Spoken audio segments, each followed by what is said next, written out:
You're listening to Mortgage Lending Mastery. Get the knowledge you need to advance your mortgage practice quickly and efficiently from Jen Duplessis, America's Mortgage Mastery mentor with over 37 years of experience and over $1 billion in lifetime fundings. Jen has been mentoring loan officers and realtors for over 15 years and speaking on stages across the globe.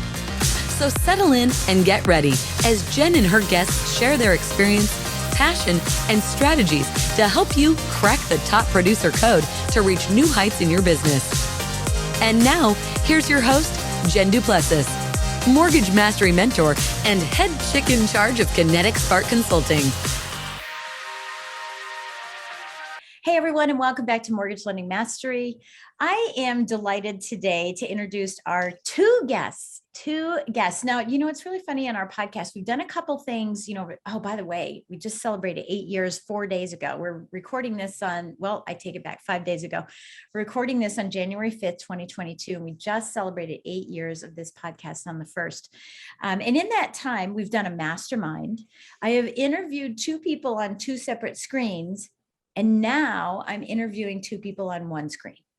So it is a delight to have Dave and Pam Jones with us today. Welcome to the show. Thanks. We're happy to be here. Yeah. So we have some history and we'll talk about that in a little bit. We'll talk about it. But I first want to take this opportunity to just introduce the two of you. Obviously they're married. So that everybody knows it's not a brother-sister situation. They are married. And Pam's been a real estate agent since 1983, which is the year I got into mortgage lending as well. And Dave was in the mortgage business for 14 years. And then in 2009, he became a real estate agent and joined and hopped onto Pam's team. So I love that story because that's exactly what happened with my husband and I as well. She's an associate broker in Northern Virginia. And I imagine, Dave, you're also a broker too, or real estate agent as well. So let's, and we have history because we're in the same market and have worked together in the past in a variety of situations and capacities. So I'm, really excited to have you here because I want to talk about quite a few things, as we put this podcast out the first quarter of 2022. There are a lot of speculation about what's going to be happening in the marketplace. And so I want to just step back a little bit and go back to 2019, because, I know in 2019, a lot of people, real estate and loan officers alike, were saying, should I be in this business? Should I stay in this business? There's the word that you and I just talked about in the green room. I hate the word hate's a bad word. I dislike the word low inventory because we have homes. They're just not all on the market. But we had this low inventory environment. There weren't a lot of loans happening. A lot of refis weren't happening for loan officers, for those that, hang their hat on that. And people were just saying, should I stay in the business? And then boom, COVID came. And then everybody's super busy and everyone's saying, I had the best year, except the market gave it to you. I've talked about that on this podcast before. And for those that had great systems and had been around for a while, they exponentially did better, which is good. For those that didn't have those systems, they struggled because they were so busy, right? I don't know what to do. Well, then 2021 comes around and everyone says, well, what's going to happen? Well, thank God rates stayed low. At least we got half the year of some good market penetration, as far as properties. But there's a shift. There's a shift happening right now, and I cannot get my finger quite on it. Not to say that I don't have some opinions about it, but I'd like to hear from you. What do you think 2022 is going to bring us with inflation that we see now, how that's going to impact values, how that's going to impact people, in their choices? Rates might go up a little bit, but we're so spoiled. We've been spoiled for years. What are some of the thoughts that you're seeing? And I want to start with you, Dave, if you don't mind, because I know that you work primarily with the buy side and Pam does primarily the listing. So let's talk about the buyers first, and then let's go to the sellers. Well, we're very bullish on the year. It's already started off very, very strong. Your dirty words, low inventory. I think there are more people who are going to take advantage of the market and put their homes on the market. We're already seeing multiple offers again. We're seeing waiving of escrows, and it's the 5th of the month, 5th of the year. And so that's already happening. The other interesting thing is a lot of the people who weren't able to buy last year because of the competition and so on and so forth, and may have rented, are now in an opportunity to buy, and they want to try it again. And they didn't have an opportunity last time. First-time home buyers are going to play a big role. They kind of got forced out of the market because of investors and cash deals and those kinds of things. They're going to come back strong. There are people who, through all of this, decided they don't want home maintenance anymore. And so maybe they're going to downsize, or they're going to change the way they're doing this.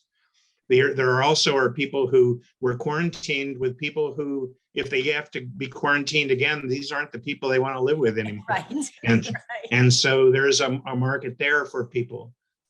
So there's so many opportunities. And even if interest rates go up a little bit, I mean, we've been hearing about this for 6 or 7 years, and it's the old Peter and the Wolf thing. Yeah. But 0.5% or 1% is going to have very little effect on the market. Yeah. So let me do it. I want a quick little follow-up question to that, and then we'll go over to you, Pam. And that is, how are you guiding your clients? Because loan officers and real estate agents are listening, and your top producers, and they're saying, well, how do you do it, right? How are you guiding your clients from the buy side in 2 areas? Well, let's talk about appraisals. We'll go ahead and talk about appraisals. The appraisal gap, right? I'll waive an appraisal, or I'll waive an appraisal contingency, or I'll pay $50,000 over that, whatever the appraised value is. So I want to talk about that piece of it, but I also want to talk about how you're guiding your clients who are saying, I want to sell, I want to buy, but I don't know if I have it in me to fight through 17 offers, or, what if I can't find a house if I'm selling? And I know that'll go to you, Pam, in just a moment, but how are you guiding your buy side clients in those 2 categories? Well, the first thing is every buyer is not the same. I mean, some people are more qualified than others. If you have the ability to come to closing with additional funds to offset that gap in the appraised value, you're going to make that money up on the next sale, and the sale after that, and the sale after that. I mean, it's not that prices are going to level off all of a sudden. The other thing is, if you're putting down a fair amount of money, people think that you have to put the whole $50,000 down difference, and in many cases, it's a lot less than that. So it's and then the other thing is that a lot of the lenders are now, if you put down enough money, they're waiving the appraisal requirements. So even if it's $25,000 or $30,000 or $40,000 more, in some instances, there's no requirement of the lender to make up that difference. Right. So there just are a lot of options. You just have to be creative and talk to them and ask questions so that you figure out what their real goal is.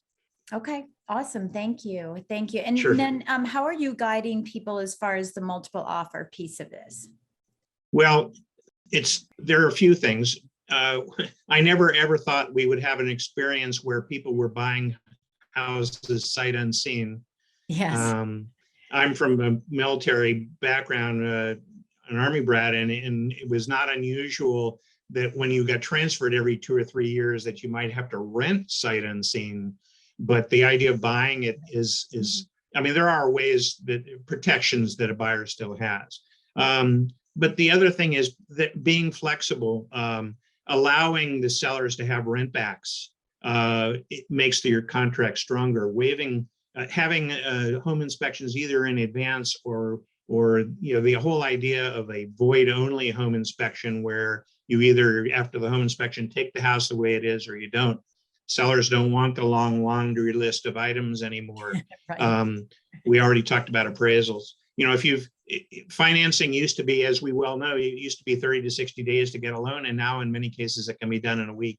Yeah. And so faster turn times also are really important, things that are important to the seller. Yeah, and I think you're bringing up a good point as we move into, Pam's conversation with Pam, is that I've always been of the opinion it's not about the price. and I've sold plenty of homes. I'm a real estate investor. I bought many homes sight unseen. In fact, I've got to go drive to Indiana to look at one I bought for $9,400 real soon here. So we can get back on the market and that kind of stuff. But I've always been in the opinion, it's not about the price. A lot of times it's about the terms that person is needing. I can tell you, you all know, and I think even my listeners know, we were going to put our house on the market, and then I almost lost my husband in May. And, and we had all this criteria that we'd have to find the perfect buyer in order to sell this house, even in a hot market. But will my buyers do this and this and this and this? Because these are our requirements now.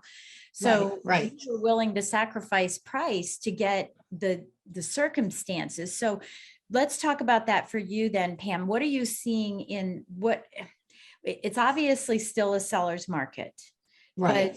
But what are you seeing as some of the deliverables that buyers, as the loan officers are listening to this and real estate agents are listening, that they can be advising their clients as to some of the criteria that the sellers are looking for?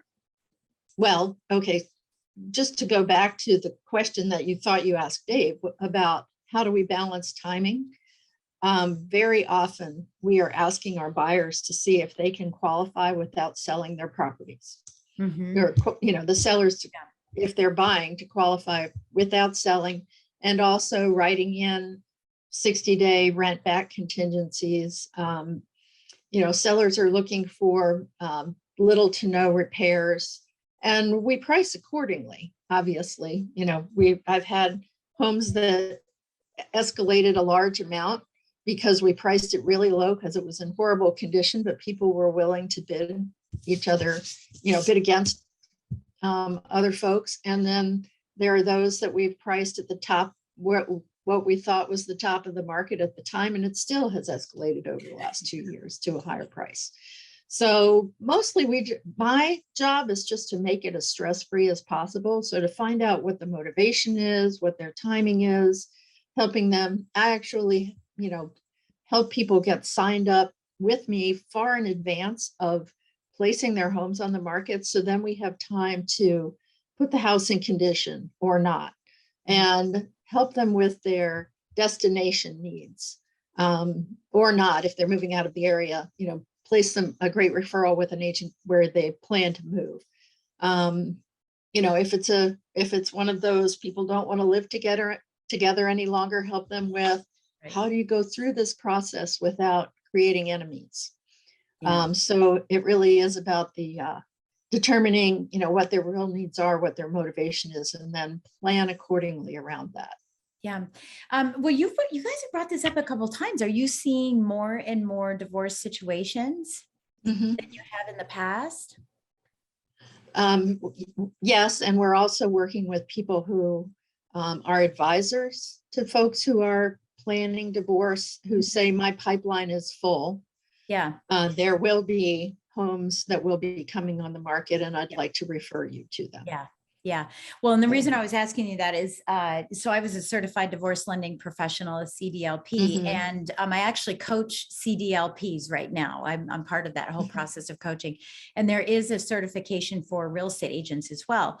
And, I think it's such a great niche. It's such a great market. And especially, when you're coming from a servant heart in that, it's even better, regardless of having been divorced or not, because I have never been, but it's just more of the servant heart of seeing people make these decisions in an emotional state, and having a third party being able to see their ears for them. Right. Exactly. Yeah. So you mentioned something about accurate pricing. This is something I have addressed for years and years with real estate agents that I've been coaching, which is, are you a listing agent or are you a selling agent? Because there's a difference between being someone who lists a bunch of homes, but never sells anything. How do you, your specific style, how do you help maneuver your sellers through the understanding of balancing greed and fear, right? That pendulum of greed and fear. Right.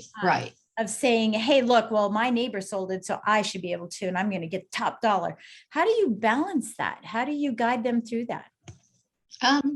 Part of that is just asking questions. And if it truly is a greed situation, then set the expectations that buyers are responding when they see something that is a real value in the market. And that does a better job of bidding up pricing than when you start at the very top and wait for that one needle in a haystack buyer to come and make you whatever offer they're going to make. So, we push the house value up by appealing to a broader base of buyers.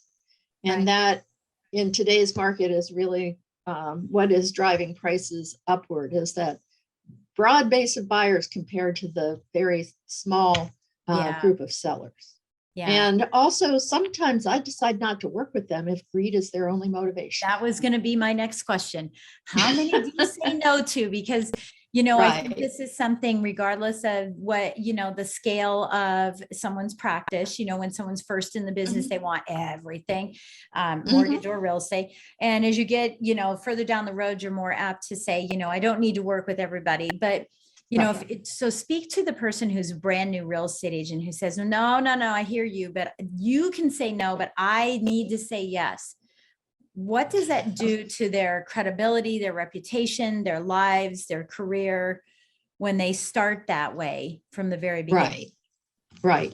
Well, it makes it a painful experience and one that they may decide not to repeat. The average new licensee is out of the business within 18 months, the average within 18 months.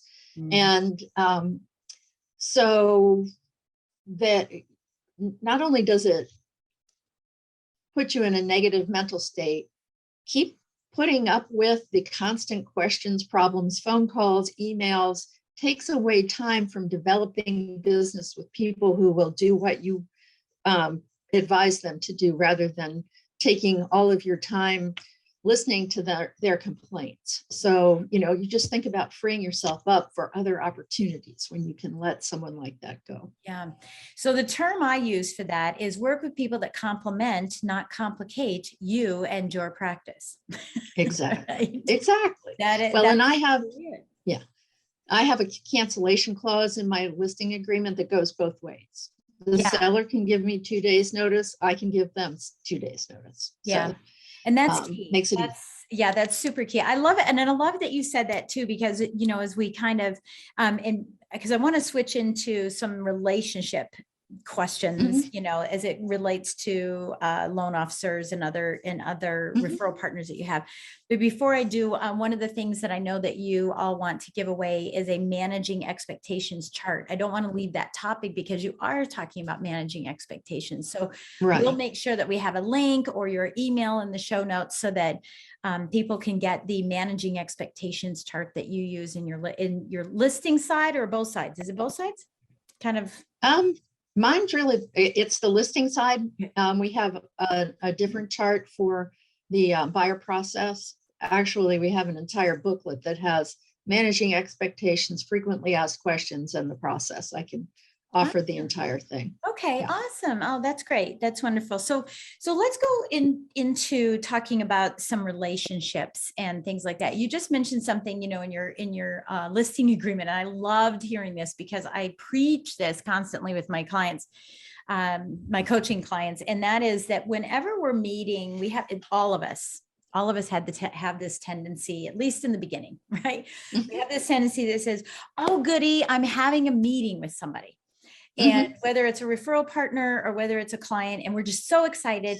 And so virtually what's happening is that we're leaning into, we're coming in as these salespeople, right? We're leaning into this relationship and we're going to show up and throw up. We're going to give all the information that we have, and there won't be a reason to show up again because I don't really know what else to talk about. I already said everything because I couldn't shut up. And And I'm talking really fast on this to prove a point, right? So we come in and we have this tendency to, you know, just be like on the table, leaning over. Do you want to work? Do you want to work with me? Do you want to work with me? Mhm. We forget, and we literally are driving there and going, oh, I hope they like me. I hope they really, really like me. It's like the Sally Field thing, right? They like Sure. me. They really, really like me.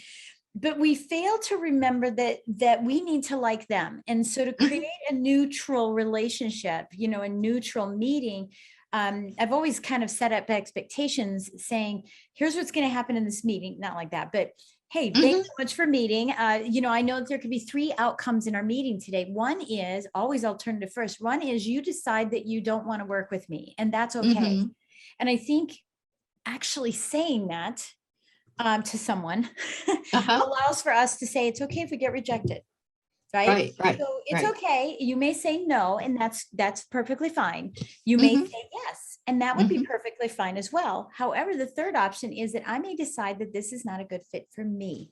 And Right. it creates neutrality, because now Exactly. instead of me leaning over and hovering, they're going the other way and saying, oh, well, now I have to prove myself too. Right. I Exactly. love that you're doing this in the listings, but tell us about the relationships that you've experienced and are currently experiencing, you know, in all of the referral partners, as people are listening to this and they're saying, how do I have long lasting, deep, rich relationships with people that I'm working with as a lender and as a real estate agent? How do I develop these lifelong relationships? Where am I going wrong in what I'm doing that I don't have them?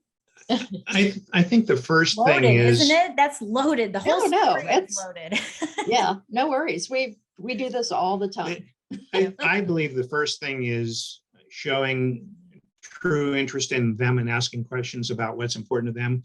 There's a tendency, particularly when you're brand new in the business, to sit down and spend the first 30 minutes telling them about how great you are and how great your company is and all of the things that you can do, but you haven't talked to them about what they need or what they want, or even more importantly, what their expectations are. Yeah. And so I'll give you an example. I had a customer who they had recently got married for the second time, and they had looked at over 50 houses with another realtor, and 50 houses. Oh my And gosh. they had talked to them. Yes, exactly. And before they rented, they agreed to meet with me, and I asked them questions for about 45 minutes and found common ground, because even though they just gotten married, they agreed on very little. And so we found common ground. I showed them 2 houses, and they actually wrote on both houses and got one. There was no 50 houses. It was just So what was finding the out. tipping point in Well, that? I mean, because that's a huge gap. I mean, those that are listening are saying, wait a minute, hold on. They were looking at 50. How did you show them 2? Yes, you questioned them for 45 minutes, but what's the secret sauce there? Well, in this particular case, the husband kept saying, anything she wants, that'll be perfectly okay with me. I don't care. I just want her happiness. And while that's a great thing to say, particularly when you're a newlywed, I said, well, so a garage isn't important? Oh, got to have a garage. Yeah. Man cave? Oh, got to have a man cave. Got to have my guys over. Well, all of a sudden, if I'd sold him a house that just was based on hers, I might have gotten that house back as a listing real fast, because that relationship wouldn't have lasted.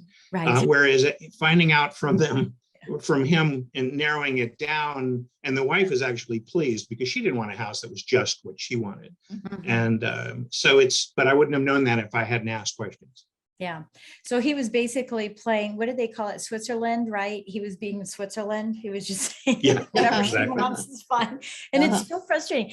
Actually, I love my daughter-in-law, but she's Switzerland. My husband calls her Switzerland all the time. Do you want cookies or do you want cake? Whatever you want. And he's like, oh, Switzerland, stop it. Right. All the time he's always calling her that. And so now I can't even answer a question going, oh, whatever, because he will call me that. So yeah, that's pretty interesting. But thanks for sharing that. And I, kudos to you. That's so wonderful that you have the ability to, seek that out really quickly. And, I think that we say all the time, ask questions, probing questions, open-ended questions, closed-end questions. But what do you think it is that people don't actually sit down and do that? Why is that? Why do people have the tendency to say, okay, I'm going to go in and ask all these questions, and then it just gets thrown away? Is it nerves? Is it fear? Is it, Um, what is it? it's they don't practice. They don't practice this outside of sitting in front of a client. And at that point, it is nerves and fear. Yeah. So, we practice our scripts. We talk with people. We have role play partners of different personality styles, different languages, folks that have a French accent or Spanish, Hispanic accent or whatever. So we can hear, we listen more and more with people that we aren't similar to in our practice situations, which makes it much easier to listen to the people that we don't know across the table. And really knowing what our questions are, we have the questions ingrained, we can really listen to the answers. That's what that's about. Yeah. So yeah, really it helps us, true. Yeah, helps us take great notes and really be able to hone in on what's important. Yeah, that's interesting. There's two things about that are really interesting. As you all know, I did a lot of CE classes. One of the classes was real estate sales mastery. And it was the first time that many real estate agents were actually in a sales class, a true sales class. And I'd say, sell me this pen, tell me that, features and advantages and benefits. And they go, oh, I'm so nervous. And I remember one time, and this is so sad, she was the president of the Blue Ridge Association of Realtors at the time. She was in this class, and I said, what makes you different? Why should I choose you as a real estate agent? And she said, because I'm going to put your house on the internet, and I'm going to make some flyers. And I about died. I mean, because this was not when the internet was new. Okay. This was not too long ago. Right. But, so we started talking, started going through the real estate sales mastery, and we have role playing, lots and lots of role playing. And they all got their panties in a wad. And I said, well, it's better to practice with us than it is to practice on your client. Absolutely. Right. Exactly what you're saying, exactly. Yep. And I can't tell you how many times Brian and I would drive in, because, we live way out in the country, and we would drive into our office, further in town, and we would use that time to role play. Right. What did you get yesterday that flubbed, not flubbed, that tripped you up, right? What happened yesterday, an objection that you got yesterday that tripped you up, and then we work on it together, and I love that you guys doing that. So let's talk about your relationship then. A husband and wife team working together. I had the beauty of being able to work with my husband for 17 years, but they weren't all great days. There were days I was not a fan because we are different personalities. But what keeps this ticking? Well, I think part of it is that we focus on different things. I focus on working with sellers. He focuses on working with buyers. We've both gotten really great at that. Now we're moving him more into the listing side, but we've practiced everything so much that he's very confident to be able to do that. That's part of it. Part of it is every now and then we know how to yell at each other without actually yelling. Yes. And, I think we really truly care about each other. Have a good time together, no matter what we're doing, for the most part. Well, and of course we all on that, sir. Yeah, well, we all see that in the community. You guys are always together, and and that's how it used to be with us too. And of course, it's not, but not now. But it's interesting because when you work with a family member, a spouse, it's so much easier. My mom had this quote: "We flatter those we scarcely know, we please the fleeting guests, but we deal many a thoughtless blow to those we love the best." And it's so easy to just fly off the handle on a spouse or, a sister or brother, uncle, whatever, who, in these relationships. And you would never, ever do that with someone else on your team. Right. Exactly. Ever. You wouldn't even. No. And if you did, you wouldn't have a team. No. They'd be gone. Yeah. Right. Exactly. They'd be gone. What advice do you give to someone who is contemplating working with a family member and saying, I don't want to work with them? And why would you say that it is a positive thing to work with a family member? Do you want to start that, or do I? Go ahead. Okay. The positive thing is that for years, I focused on listings and I hired buyer's agents. I had people that I would refer buyers to, they would refer sellers. It worked out fine, but all that money went into someone else's bank account. Mhm. And with 14 years of mortgage experience, there is no one who can do a better buyer interview than Dave Jones. Mhm. No one. And so it just, when he was ready to make the move out of the mortgage business, it made sense for him to join the team just on the money side. Mhm. The funny thing is that we met when we both worked for Montgomery Ward, Oh my God. and Way back. way back, a long time ago. Gosh, I haven't And had a reward in a long time. they went out of business a long Yeah, I time ago. remember. I can't take him back. Yeah, They no, had a there's no return satisfaction policy. guaranteed or your money back. No. Right. So, but when we both worked at Ward's, we were really happy working together. I got into the real estate business, he came a year later. For about 3.5 years, we were really happy working together. He went off to work for another company, electrical contracting company. We had tough times because we were thinking different things and just not in that comfortable relationship. So once we were both back in the real estate side, it has worked really well.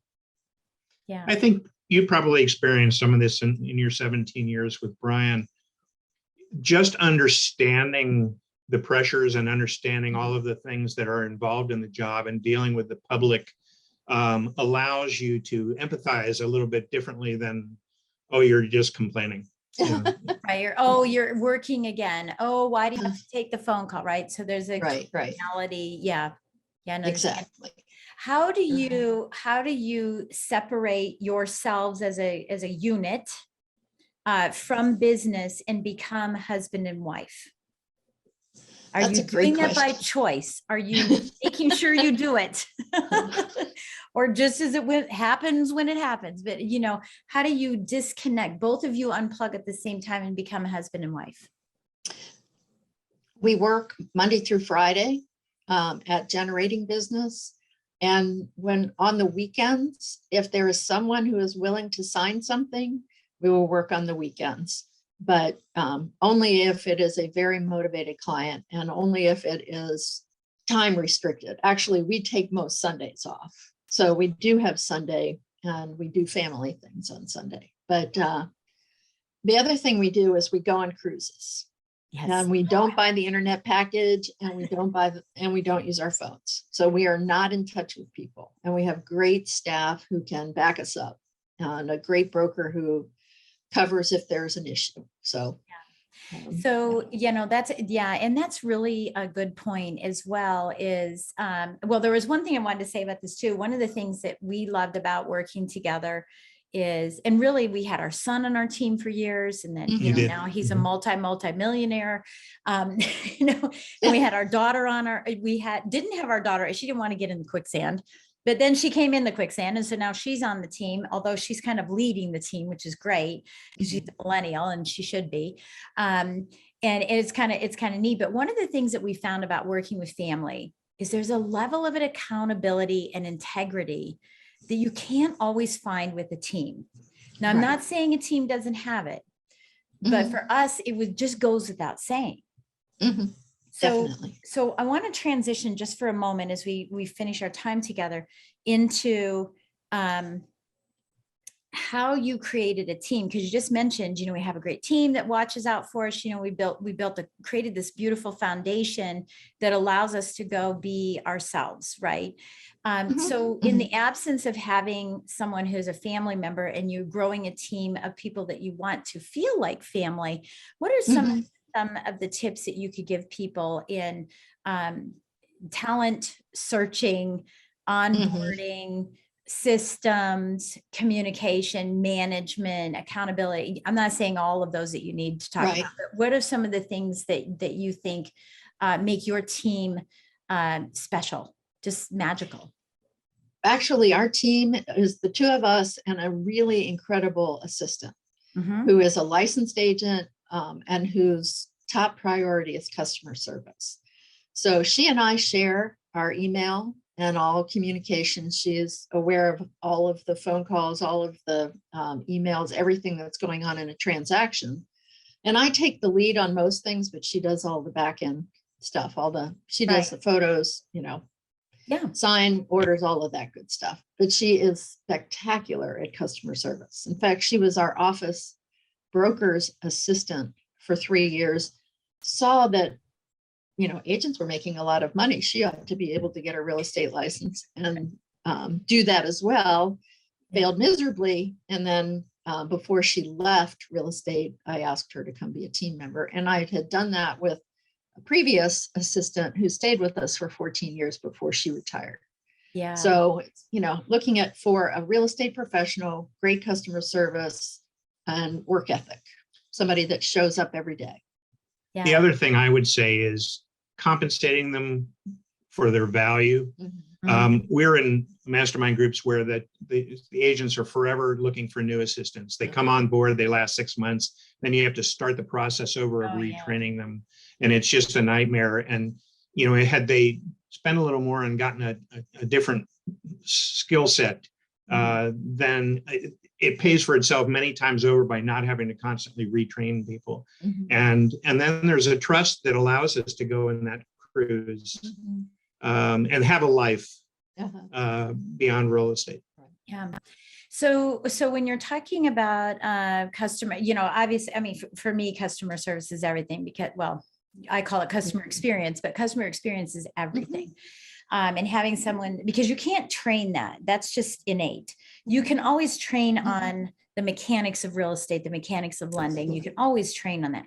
To what level were you looking for? I mean, this person happened to be a licensed agent, but to what level were you looking for someone who already had experience in the business, as opposed to someone who just comes in and knows how to? I always laugh about Dave. We all remember this because remember, my husband always called her Sunshine, the elder woman. Yeah. I can't think of her name. It starts with an M, and she was a dancer, and she was the receptionist at the Long and Foster and Ruston. And regardless of whether or not she, knew anything, she just, the way that she treated people, the way you felt was so, it was 80% of the job, 80%. So to what level do you recommend that people find someone who has some experience versus no experience when it comes to supporting you? I think some real estate experience is really important just to understand the insanity of schedule and how our clients have issues on their time. It's about them, not us. And to be able to act and react on that without feeling like they're being pulled in many directions. That's one thing. And the other one is just, she ends every phone call with, just tell me what you need. Please call and just tell me what you need. If there's anything you think of, I'm here for you, with us and with all of our clients. And she finds it's somebody, she was a military wife and has worked in many different sales businesses. So all of that sales background is helpful as well, including new home sales. Yeah. What are her goals in life? That's a great question. She is recently divorced, has two recent college graduates, and her goals are to help them become great citizens and people who know what they want to do and just go after it. And she is enjoying her single life now. Just trying to meet the people in her neighborhood, enjoy every day, have a good time at that. So eventually goal in life for her is to be able to retire, but I don't think that's happening for a while. Yeah. Well, it'll be some time. And the reason I asked you the question is one of the great things about great leaders is they know what the goals are of the people that work with them. It's not just about them. It's about the people on the team, and helping your people get to the goals that they're achieving too. So, I just want to commend you. It was a tripped up question, but you got right through it. So I didn't mean to do it intentionally. Oh, no worries. No worries. It's always, it's good you're right. It's good to be not just interested in your customer and clients' needs, but the people who and work with and love and want to support. They're your number one client, right? Because if you don't have them, the rest just kind of goes downhill. Okay, so the last question I want to ask you, and just have you leave us with this, is What advice do you have for loan officers who are pursuing relationships with real estate agents, whether they're brand new, whether they're, tenured, it doesn't matter. And maybe the way I should direct that question is, what are the mistakes that loan officers make when pursuing relationships with realtors? I don't think you can have a true relationship with people if you're only competing on price. There's so much more to the mortgage business than a commodity. Yeah. And find a niche. Find something that your company offers that everybody else. It's not a Fannie or a Freddie or an FHA, but it's something unique. Because today they may just start with that, but at some point their existing loan officer may retire or make a bad mistake or not be available. And now all of a sudden the door is open for you to do a little more and a little more. And all of a sudden you're the primary. Mm-hmm. Yeah, I've worked, we have a primary, but there are several people in the Loudoun marketplace that do things like, farms and properties that don't fit into the box that most loan officers are working. And so build those relationships, talk with agents and say, even if this is not your niche, when you run across someone who needs this help, here I am and here's how I can help. Yeah. Yeah. Well, we always say, right, there's riches and niches, niche to grow rich. That's right. And I can't tell you how many times I've told loan officers you can, if you're trying to, and I would say it's to realtors too, if you're trying to sell everything to everybody, you're selling nothing to no one. You have to have some kind of expertise so that people remember the expertise. And, and I think that people just shy away from it because if I say that, then the only thing I'll get is that, well, you're not getting that anyway. Right. Anything, right. So it's an opportunity for you to become a really good expert, in an area. Mm-hmm. So that's really pleasant to hear from a real estate agent. So thank you so much for sharing that with us. And, I want to say thank you so much for being here today and, being on the show and giving us your expertise. And so I always leave the show with just some kind of words of wisdom and mantra, quote. What do you want to leave us with? And I imagine both of you will have something different that you want to leave with us, that you want to say specifically to the person who's driving in their car and they're a realtor, they're riding on a bike and they're a loan officer, that you want to say to them so that they could take action to improve their practice in their life. Well, the thing that has improved and put us into the position we are is working with very strong business coaches, and we work with the Mike Ferry organization. So I would say if there are a lot of people out there, Mike is tough, but it's all about the basics. And so you go back to the basics, you make the phone calls, you talk to people, you don't just rely on social media. You have to actually find people, talk with them and build that relationship so you can have that long-term connection with your loan officers, with your real estate agents, and with your customers and clients. Yeah, beautiful. That's great. Dave, how about you? Repetitious boredom is part of business, and it can be a real challenge making calls, doing those kinds of things. And if you can find a way to make a game out of it, the next call you make to a stranger is simply a friend you haven't met yet. Mm-hmm. And so if you view it from that standpoint, it's a whole lot easier to make those calls.